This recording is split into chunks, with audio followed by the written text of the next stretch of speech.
xaaj Baye Moussa at bi yëpp buñ ko xayma fukki weer ak ñaar la ci fukki weer ak ñaar yi am benn weer buñ tuddee saru Ramadan saru Ramadan mooy weer xeet Seydina Muhammad sallallahu alayhi wa sallam. ñun xeet yonent Yàlla Muhammad ñoo moom weer wi ndax weer wi yàlla farataal julli ñu tuddee ko rajab di ndeyu koor weeru yàlla la weer wi nga xamante ne mooy Shaaban weer Seydina Muhammad la sallallahu alayhi wa sallam. ci weer wi ci la yàlla farataal koor ci xeet Seydina Muhammad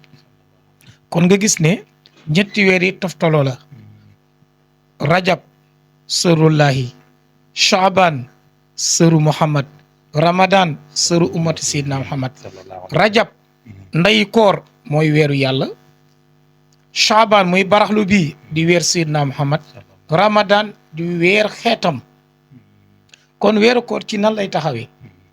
weeru koor dina taxawee ci yii yonent bi alayhi salaatu wasalaam jàngale ne suumu li ru'yatihi wa aftilu li ru'yatihi fa in ghumma alaykum fa akmilu iddata saaban salasuna yawman yonent bi ne nañu woor ci bu ñu gisee weer wi maanaam weer wi ñu nekk nii bu amee ñaar fukki fan ak juróom-ñeent dañuy séntu bu njëkk bu ñu séntoo weer bi gis ko dañuy woor xam ne weer koor dugg na waaye weer bi bu amee ñaar fukki fan ak juróom-ñeent ñu séntu weer bi gisuñu ko yonent bi ne dañu mottali weer bi mu nekk fanweer weer bi bu xasee mat fanweer jaratul séntu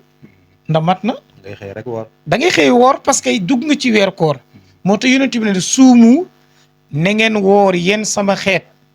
kon daal imaam foofu suñ la déggee maanaam koor waruñu ko xaar ci ndigal. déedéet ndigal gi mooy li yonent bi wax loolay ndigal bi ndax yonent bi dafa ne woor leen boo leen gisee weer wi ñaari séntu lay am séntu bu njëkk bi mooy weeru Shaaban bi bu amee ñaar fukki fan ak juróom-ñeent muy 29 jours dañuy séntu bu ñu gisee xam ne weer koor taxaw na bu fekkente ne séntu nañ ko ci 29e jour bi gisuñu ko nañu mottali mu nekk fanweer fan bu xasee mat fanweer fan nag jaratul séntu weer bu mat kay dee na weer bu matee dee na ñu ngi dugg ci weer bu bees léegi nag moo tax yonent bi ne wa in ghumma alaykum bu fekkente dafa lënt comme ça ñu séntu ko fii ci Sénégal ñu xool gisuñu ko ngir lan asamaan si dafa lëndëm yonent bi ne mottali leen moo tax yenn saa yi nga gis koo xamante ne moom dafa naan comme weer bi aw ma ci information bu leer damay mottali kooku waru koo critiquer parce que li yonent bi santaane la def parce que yonent moo ne bu fekkente ne lënt na da ngay dégg ñu ne Baye Moussa gis na ko nga woo Baye Moussa mu ne non Alpha moo ne gis na ko nga woo Alpha mu ne non Souleymane moo ne gis na ko yow toujours yow mbir yaa ngi toxu kon jàppagoo ci lu leer kon pour ñu mën a woor day fekk ñu gis weer bi. mais imaam pour ñu mën a woor tey ji nii weer bi mun na feeñay lu si mel ni Côte d'Ivoire Mali ñu ne feeñ na foofu noonu ñun fii Sénégal gisuñu ko ñu woor ndax loolu mën na nekk. waaw xam nga dëkk yi mën na nekk dëkk jullit ñu bokk sous région bi seeni heure tolloo ñu gis ko fa ñu ko gis nag ñu xam leen ñu doy ñu waaye bu fekkee dañoo ne gis nañ ko Mali te xamoo kenn Mali nag du doy nag bàyyi ma sax ki koy gis day doon jullit boo xamante ne day doy l'islam parce que tey bu dee woor weer koor benn góor bu maandu bu ko gisee doy na Sénégal yëpp woor mais bu dee wor yi nag